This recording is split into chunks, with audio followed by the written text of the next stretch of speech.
Abaririmbyi batore mu ndirimbo bakazabige hafi batore mu ndirimbo maisha katika dunia ni kama kupanda na kuvuna, apandaye katika mwili atavuna ubaridi, naye apandaye katika mwili atavuna ubaridi. Kwa neema kubwa kabisa tumekubaliwa na Mungu, kwa neema kubwa zaidi twapata kumtumikia, kuishi kwa ajili ya Yesu kati yote ya dunia, kuitangaza na kuitangaza Injili ni faida kwetu kabisa, kuitangaza na kuitangaza Injili ni faida kwetu kabisa. Wakristo kuimba pamoja na wao, tutamshukuru Mwokozi aliyetununua kwa damu, waliohudumu kwa pendo watamhimidi, waliohudumu kwa pendo watamhimidi. Wakristo watapoingia mbinguni kumsifu Mwokozi, na mimi nataka kufika kuimba pamoja, nataka kufika kuimba pamoja, tutamshukuru Mwokozi aliyetununua kwa damu, waliohudumu kwa pendo watamhimidi, waliohudumu kwa pendo watamhimidi. Ugawa Kristo bazinjira ijuru kushimumukia, nifuza kuzangana nabo, tufatanye kumuimba, tuzaririmbira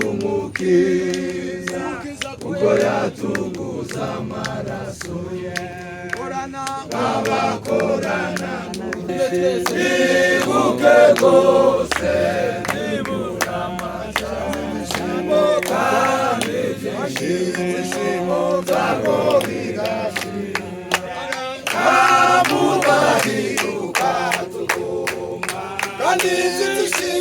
kandi ibyishimo byako bigashira kamudahiruka tuguma kumana naje kuko umunsi none muri abantu bose bokumva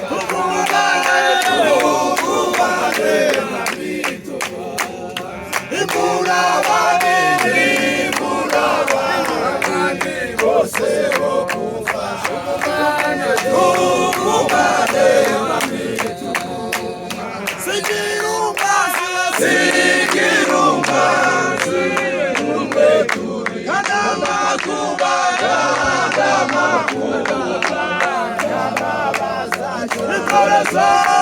intorezo n'ubuyaraji bose ni byiza saganirira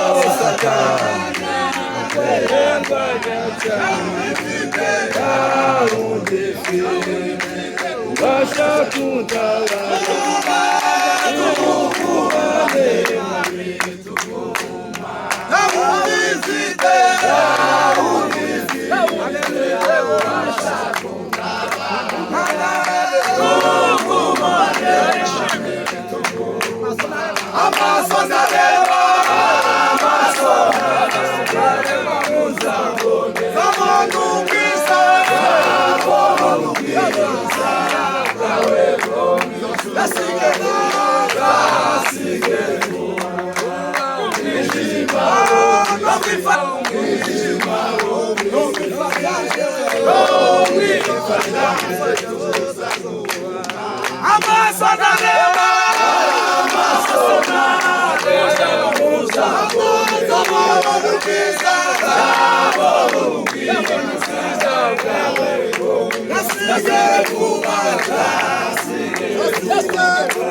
cyakoretse kuri uyu munsi wa none. Mana ni wowe uzutanga kandi ni wowe uza wisubiza. Data, ibi ni mu bushake bwawe. Iyo aba mu nama zacu n'inama y'imiryango ntibiba byakunze, ariko data kuko ari wowe ubishaka, ari wowe wabigennye kuva ukirema uyu muntu ataraja mu nda ya se na nyina. Data wamuremeye iminsi yo kubaho ikaba ari iyi ngiyi duhagazeho. Data turabigushimiye, uhabwe icubahiro kuko data ari wowe ni kuzubona ntuzubona amafuti. Turagushimiye mwami Imana yacu kuri iki gikorwa kigiye gukoreka. Abangana gutya bakaba baherekeje umuvandimwe, tugiye gutandukana tugeze ku ngombe, ariko mwami Imana yacu imitima yacu irakutse, imitima yacu irikanze kuko tukicambaye uyu mubiri, ariko dusaba ihumure rituruka mu ijuru iwawe ku Mana. Ni wowe ushobora guhumuriza imitima y'aba babyeyi, ugahumuriza imitima y'abavandimwe, ugahumuriza imitima y'imfubyi n'abapfakazi basigaye cyane, ukabaremera kwizera gukomeye, intekerezo zabo no kwizera kwabo kukarangiza mu ijuru. Kuko data wera wo mu ijuru, umuvandimwe avuye mu butayu agiye mu gihugu cy'isezerano gakondo, atazongera kandi kubabara. Mwami Imana yacu, unezeza imitima yacu, kuko twese twicaye tuzi kuko hano atari iwacu, niko ijambo ry'Imana ritubwira. Mwami Imana yacu, icyo dukora ni ugusiganwa, ni ugutanguranwa kugira ngo tugere kuri kiriya Kristo yaduhamagariye. Mwami Imana yacu, muri uyu mwanya turakwiyegereje kugira ngo ushobore kubana n'iri teraniro ryaha, abayobora n'abayoborwa bose Mana bahumurizwe nawe, ijambo ryawe riduhumurize, indirimbo ziririmba riduhumurize. Mwami Imana yacu, ijambo ryawe rirema imitima yacu, kuko ariryo rizaryomora kandi rikongera rigatunganya. Turakwiyegereje data kugira ngo ube muri iyi ibada, ni wowe washobora kuzana ihumure rikomeye rigakomeza aba bantu bose data, kuko ari wowe twiringiye, kandi kuko tuzi uyu mubiri ijambo ryawe rizatubwira ngo turawambaye, ariko umunsi umwe tuzawambarwa nka tuzawambura kujya ku mwenda. Ni wowe twiyegereje data kugira ngo dukomeze kandi ubane natwe. Asante data kubitwemereye, ni mu izina rya Yesu Kristo umwami n'umukiza wacu, amen. Bwana asifiwe sana. Haleluya. Amen. Dushimiye Imana ise umwami wacu Yesu Kristo, Imana itugiriye neza ikabiduhaye mu buryo kandi bwo kongera guterana ubugira kabiri. Imana yabikoze nihimbazwe cyane. Twakiriye abantu bose bageze ahangaha, twateranye mu gitondo kugera aha. Izukuri abakristu abungeri mwese turabahaye ikaze kugira ngo dufatikanye muri kino gikorwa, n'Imana iduhe umugisha.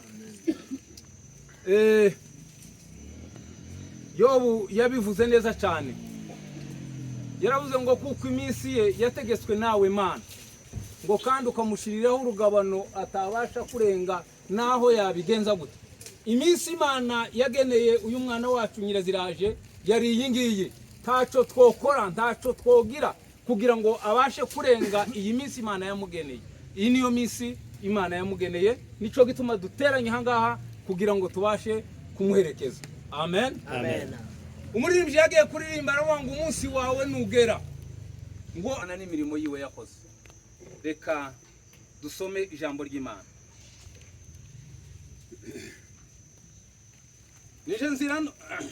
Nije kuzuka n'ubugingo, unyizera niyo yoba yarapfuye azobaho, kandi uriho wese anyizera ntaho azigera apfa gushitsa ibihe bidashira. Ariko njeweho ubwanje nzi yuko umucunguzi wanje ariho, kandi ko iherezo azohagarara ku isi, kandi urukuba rwanje nirwamara kubora nzabona Imana mfise umubiri, nzoyibonera ubwanje, amaso yanje azoyitegereza, nta wundi azoraba. Umushaha wanje udendebukiwe n'inkumbu, kuko ntaco twazanye mu isi kandi ntaco dushobora kuyivanamwo. Amen. Uhoraho niwe yagabye, kandi Uhoraho niwe agaburuje, izina ry'Uhoraho rishemagizwe. Amen. Amen. Timuhagarike imitima yanyu, mwizere Imana, naje munyizere. Imuhira kwa data hari amazu menshi, iyo abatariho mba ndabibabwiye, kuko ngiye kubategurira ahanyu, kandi ko ngiye kubategurira ahanyu nzogaruka kubajana iwanje, ngo aho ndi namwe abariho muba, kandi iyo nja murazi inzira ijayo. Toma arababwira ati, mugenzi tituzi iyo uja, dushobora dute kumenya inzira? Yesu arababwira ati, nije nzira n'ukuri n'ubugingo, ntawushika kwa data ntamujanye. Amen. Reka dusabe abadufasha.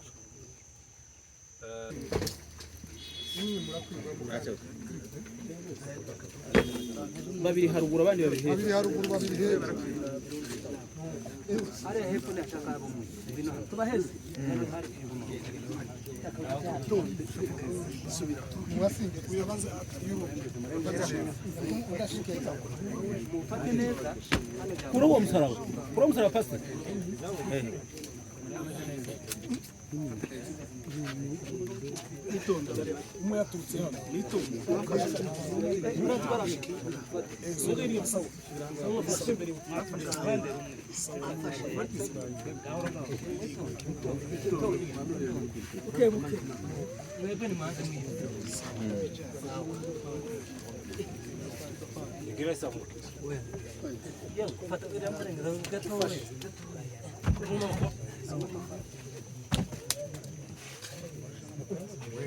Leta mkono. Leta mkono.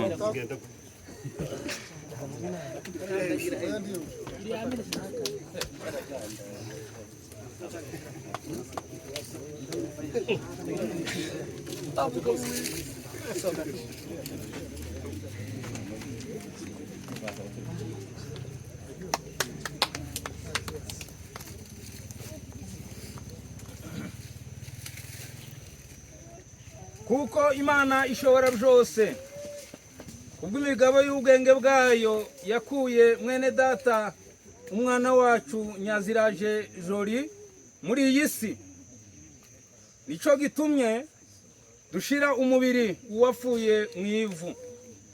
Mwihangane kandi Imana ibagirire neza. Twongeye gushimira itorero kubw'imihango badukoreye myiza yo guherekeza umwana wacu, kuri tubashimiye. Imana mu ijuru ibaho umugisha. Rero muri uyu mwanya tugiye gutangira, kuko tubizi twese icyaduteranije hano ni impamvu imwe yo kubura umwe muri twebwe.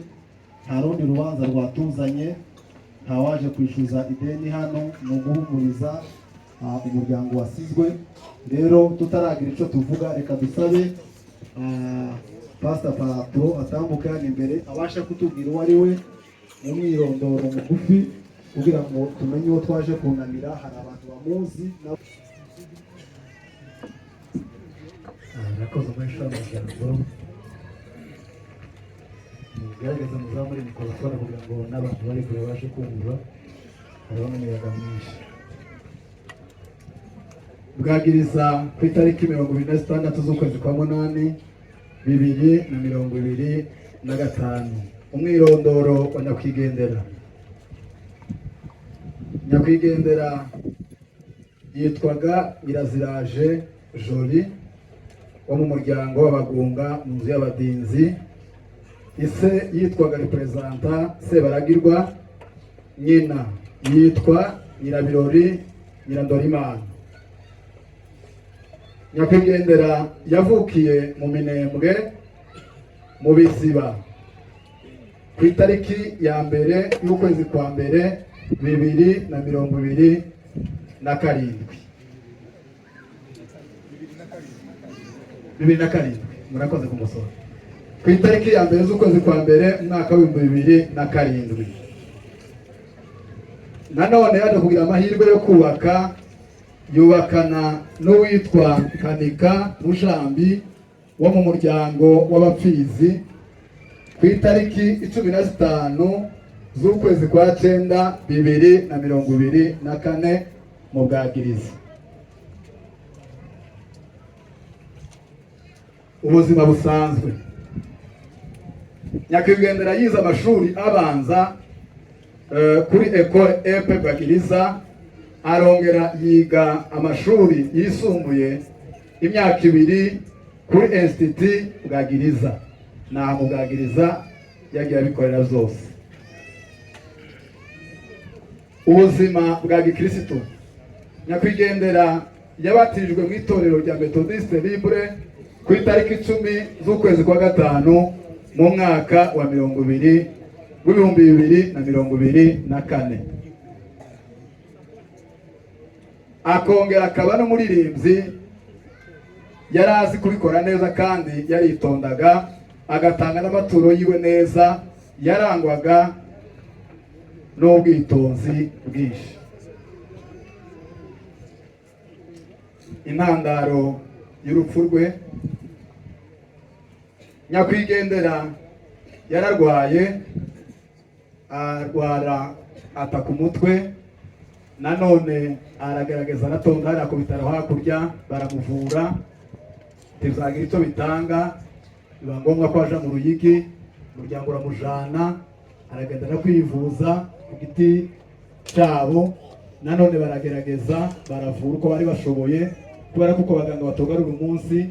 Nanone habaye ku wa gatanu ku itariki 22 z'uko kwezi kwa munani nyakwigendera anadusiga atukurwamo.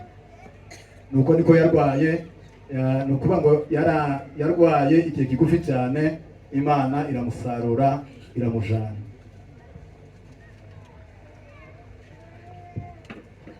Nanone nyakwigendera akaba asize uburwayi yaramaranye igihe gito. Nyakwigendera akaba apfuye asize umwana umwe w'umuhungu, akaba arangije afite imyaka 18. Nyakwigendera tuzahora tumwibuka kandi Imana izamuhe umuzuko w'abera. Reka tubasabe mwese muve hasi tubashe gufata umunota umwe cyangwa se amasegonda make tubashe kumwibuka.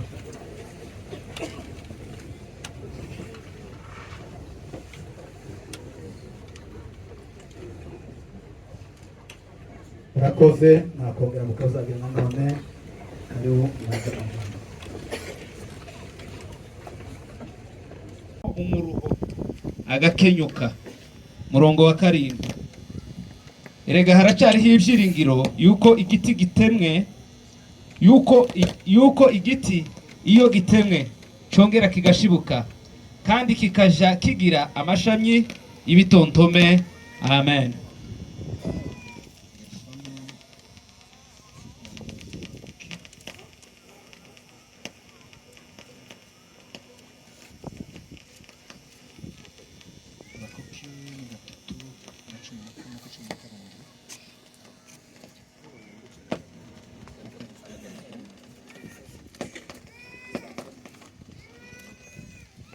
Habakuki 3:17 aravuga naho umutini utatoha neza bimutizere imbuto bagahingira ubusa imyelayo n'imirima ntiyera imyaka n'intama zigashira mu rugo n'amasho akabura mu biraro. Nta kabuza nishimana Uwiteka kanezererwa mu Mana agakiza kanje. Amen. Bwana sifiwe. Na mbere dushimira Imana kuko tugeze kuri uno munsi mukuru wa nyuma umwana wacu. Imana nishimye.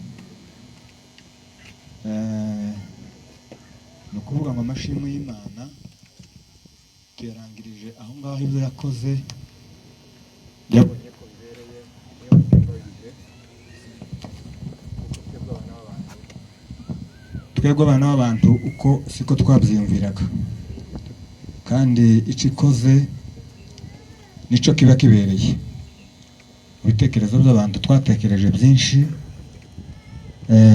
Uyu mwana avuka mu rugo njewe niyumviraga kuko azoba mu gihe kirekire, ariko kuko nyine nariko ntekereza nk'umuntu bifashe igihe kigufi, ikintu cy'umwaka gusa umwe wari ugiye kwenera nico gihagejeje cyo kurangiza ubuzima bwe hano ku isi. Rero kabashimiye Imana kuko iyo ukwikora siko dutekereza. Imana nishimye. Icyongeyeho ndashimira nanone abantu bamaze kumenya kuko tugize ikibazo. Navuye ahangaha ngiye gusura abantu busanzwe, ngenda ngiye kureba uko babyutse. Mvuye hano muhira bari bamaze nyine ikintu kiri hafi y'icumweru hariya mu Ruyigi barwaye, ngo habe ku munsi wa gatanu ndavuga tereka mzuke ngende nje kureba uko babyutse. Kandi nari navuganye nabo kuwa 4 ku mugoroba, bambwira ati umuntu byari byabaye nabi, none ga buzukuza kureba uko tuzuka. Ndazuka mu gitondo cya gatanu, mbanza kuvugisha umugore ndamuhamagara mubaza uko babyutse kuri telefone. Arambwira ati twabyutse umuntu ariko aravuga, ariko uze kuza urebe uko tumeze, tumenye nimba hari n'indi gahunda tuhafatira, uzane n'amata y'umwana kuko nyine uburyo nyine atagishoboye kumwonsa nyine guhagije. hanyuma narahagurutse ku masaha 3 ndazamuka ngiye gushaka amata hano ku Isumo, tereka ngende nshaka hari amata nyitwaze ngende nje kureba abantu. Ubwo ngubwo narashitse nsanga ndi barugurura, mbanza gusa n'uhazaririye ndenda kuko bokugurura, ariko nza kongera kwigitekerezo ndavuga tereka ngende nje kureba Pasiteri Madagasha kuko ari umucuruzi, nje kumubaza ampeza ayo mata nimba arayafite acuruza. Ubwo naragiye nshitse mu nzu nsanga induru yavuze abantu ko bararira, umutima cyane urikanga, ndikanga umutima nura kuko ndikanga rwose. Tese ni gute byagenze gute batuma undi yarangije, byangoye hejuru kuko niko ku rupfu ruza rutangaza buri gihe. Naribajije ndavuga ati se jewe uvuye mu rugo maze kuvugana n'umugore akambwira ko bazose, none bihindutse mu minota maze hano, ariko narabuze ati reka tugende tuje kureba bariyo. Turahaguruka nawe nyine Madagasha Pasiteri turajana n'umugore we, turagiye turashitse abo twahasanze ndababwira ati nibihangane, murambo nasanze nyine urambitse umuntu yarangije. Nyuma yaho ngaho nta kindi twakoze, abantu bakomeje gutabara nyine baza badusanga iyo turi, nabo ndabashimiye cyane. Ndashimiye abantu baje bahuruye, amakuru bamaze kuyamenya barahuruye baraza baradusanga, kuko byari bigoye nyine cyane, nta abantu bari basa n'abari mu bibazo by'agahinda kenshi, ariko abantu baraje barahagira turafatikanya gukura umurambo aho wari urambitse, turagenda tujana kuri morgue. Abo bantu bose ndabashimiye, Imana ibahe umugisha, bafashe amatike yabo bakaza kudusanga iyo twari turi. Cyongeyeho ndashimira nanone kubw'umwihariko Pasiteri Madagasha na Pasiteri Gahungu, kuko nyine namaze kubabwira ikibazo cyari gihari. Abaganga bari bamaze kuvuga ati umurambo murawukura ahangaha, uko twakoze fagitire. Ndababwira ati nimuyikore, ntacu ndaza kuvugana nabo turi kumwe. Ndabashimira kuko babyumvise, amagambo aragendanwa ariko nyine amahera yo arashakishwa. Ndashimira kuco bakoze cyo kuba baradutije ayo mafaranga tugakemura ico kibazo cyari kiriho. Ndabashimiye rwose, Imana ibahe umugisha. Nanone ndashimira itorero Methodiste ryamaze kumva amakuru y'ibyabaye, baje kudusura mu rugo, baradusuye mu ijambo ry'Imana, bagize neza cyane kandi ni inshingano zabo, nabo Imana ibahe umugisha. Ndashimira nanone aba babyeyi b'umwana nyakwigendera Manyana yanje n'umugore bari kurwaza umuntu, byari inshingano zabo, iyo batabikora hari umugayo, ariko ndashimira kuko babikoze bakarwaza umuntu bakihangana kugeza kuri uriya munota, nubwo nyine hatabaye amahirwe yuko umuntu tumutahana, ariko ndabashimiye kuco bakoze. Imana nabo ibahe umugisha. Ni ukuvuga ngo amashimwe y'abantu mbaye nyasojereje aho ngaho, umuntu wese waba uzi icyo yakoze, abantu bose bahurujwe n'ikibazo nk'uko natangiye mbivuga, ndabashimiye bose. Imana ibahe umugisha.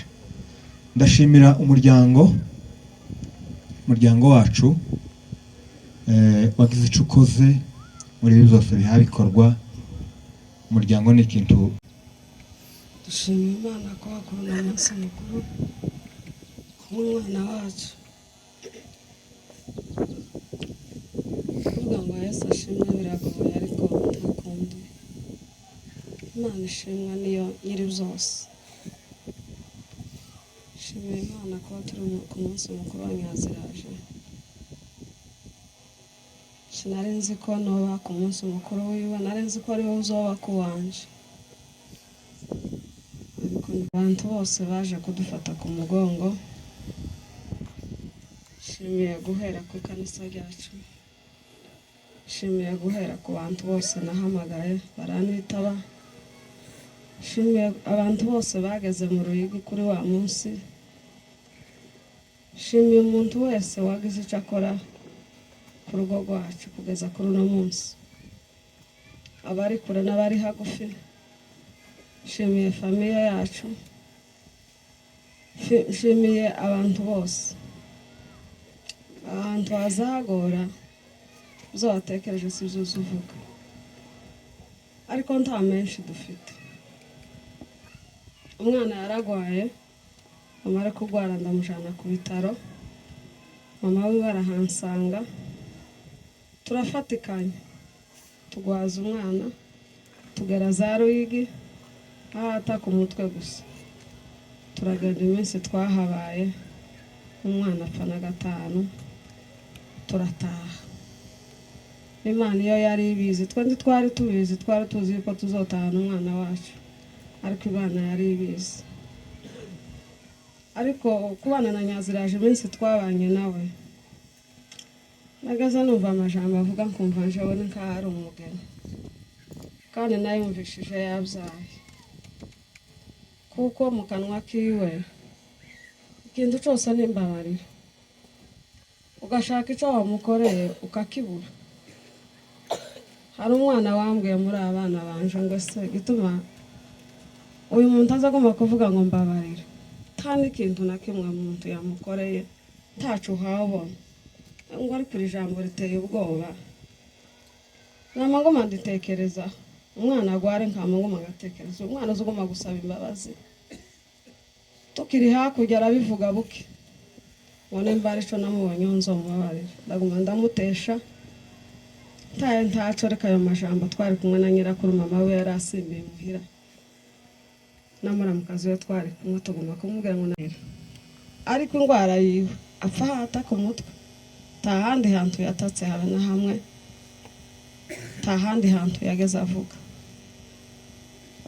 Nyaziraje aragenda, turamusiga turataha tubabaye cyane, ariko tutworusha Imana amaboko nta kundi. Nshimiye abantu bose baje kudusanga uwo munsi, wari mubi kandi wari umunsi ugoye, ariko nshimiye abantu bose. Nshimiye abantu bose ntaco nabona mvuga, abantu bose ndabashimiye. Kugeza kuri uno munsi mwagenze ku zuba ntaco mutakoze. Hari abahurutse mu rugo, abandi nabo bariko bareba kujisho ko abandi bagenda ngo nabo bajane nabo. Murabona nti twakwiriwe mu ikanisa, ako kumwese n'uyu munsi mukuru wa Nyaziraje mwari muje kwizihiza. Imana ibampere umugisha mwese. Nshimiye manyana yanje, ndamushimiye cyane, ndamushimiye cyane. Na kaka nyirakuru wa Nyaziraje nawe ndamushimiye, yagumye kutuba hafi, ndetse bakaza tubwira ngo yangwa ari mu kugenda ngo ariko yagwaye. Ndashimiye cyane, ndabashimiye cyane, kandi turacavukanye nawe. Twasigaranye umuntu ukiduhujije, turacafite uriya muhungu, azozabona mutera imbabazi natwe nkuko duteye imbabazi n'uwacu. Umunsi mwamukeneye muzamumbwira mubashira baramutse, nta kibazo. N'ukuri umwana n'uwacu twese turacavukanye. Nkaba mbashimiye Nyaziraje, nkaba nta jambo ribi namubonyeho, nta jambo ribi namwumvishijeho. Nagaze musiga imuhira nkagenda iyo ngiye nkamusanga imuhira, akambwira gusa ngo se ko watinze, ngo mwansize imuhira jenyine, ngo n'abana baja ku bitaramo, ngo mwese muja ku bitaramo. Kuko yashitse nyine asa n'unaniwe, iminsi aragumira agenda ageze igihe cyo kubyara, akagenda gutarama umunsi umwe, undi munsi akareka. Umunsi yasigaye twaza katubwira ngo twatinze. Ariko Nyaziraje sinabona uko muvuga, apfuye nta nzu n'imwe yahari iwacu azi.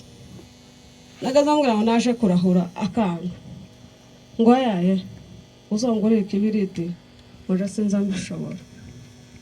Imana iramfasha, umwana wanje agenda tutarahagarara hanze nta jambo, kuko ariko Imana yabonye Nyaziraje mwifurije iruhuko ridashira.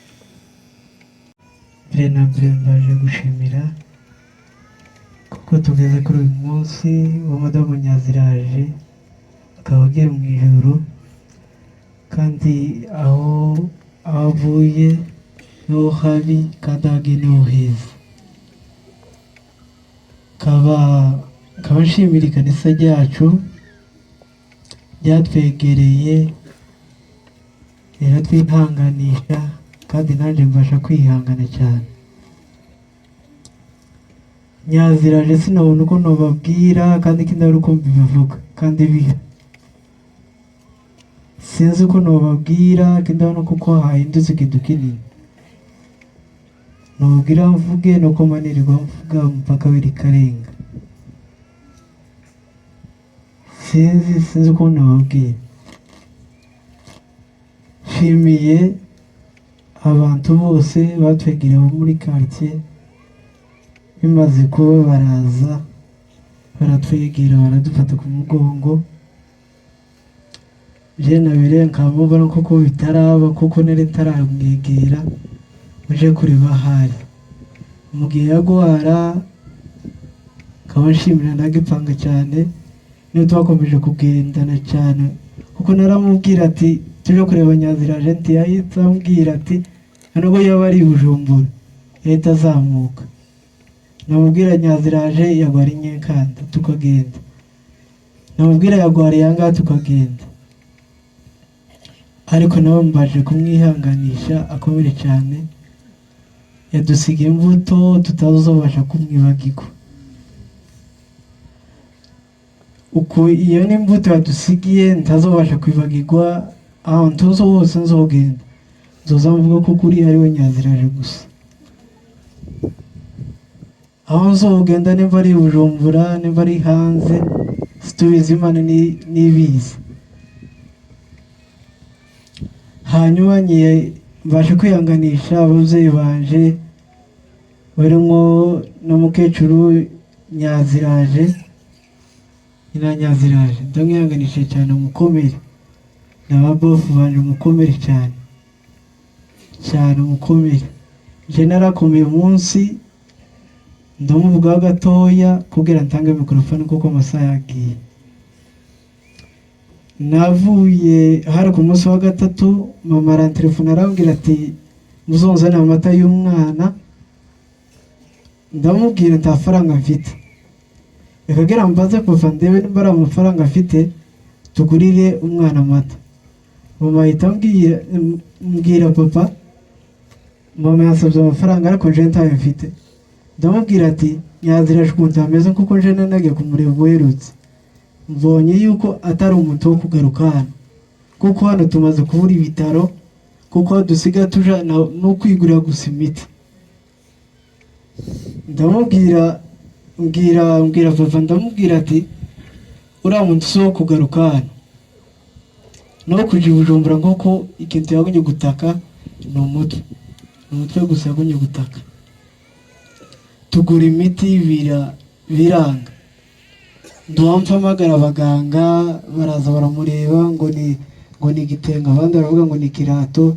Usanga baturiye ifaranga z'ubusa, abandi baza bakamureba basanga ngo ari ibigogo. Barambwira ati nitumureba mu muhogo, baje kumureba basanga ari ibigogo, baje kumureba basanga ari ibigogo agwaye. Baje kumureba kuko agwaye mu muhogo, baramureba baravuga ati ngo ni ibigogo agwaye. Baravuga ati kuko tibirahisha none situmumena, ariko umuntu ameze nabi. Kandi nkaba nshimira n'umuryango wacu batubaye hafi, abari hanze n'abari hano n'abari mu zindi nkambi zitandukanye. Ndabashimiye cyane ku bwitange bwanyu mwagize, ku mvugo yanyu mwakuye simpazi mwaritabye twatelefone mu gitondo nijoro mukimenya amakuru muraza muratwihanganisha nanjye nkabasha kubihanganisha kuko nanjye byanshikiye none ko navuga kandi gatoya gusa mumbabarire Nyaziraje twabanye neza nagenda ahantu nasohoka gusa nabwo ngiye kwikanisa kangwa ni mubabarire nagenda ahantu hose ngo ni mubabarire kuko je namazinga n'imisi 2 tajyama kubera Nyaziraje kubera umuco wiwe ariko ndabashimiye cyane kamwifurije iruhukiro ridashira kandi ndabona abantu bagize impungenge y'umwanya kandi niko bimeze ntabwo turondogora ariko ndashima Imana kuba kuri uyu munsi mukuru w'uyu mwana wacu Nyaziraje amaze gushika muri urugo rwacu twashimiye Imana kandi twaranezerewe cyane Nyaziraje nyine ntiyaramaze igihe kirekire kuko bavuye kubivuga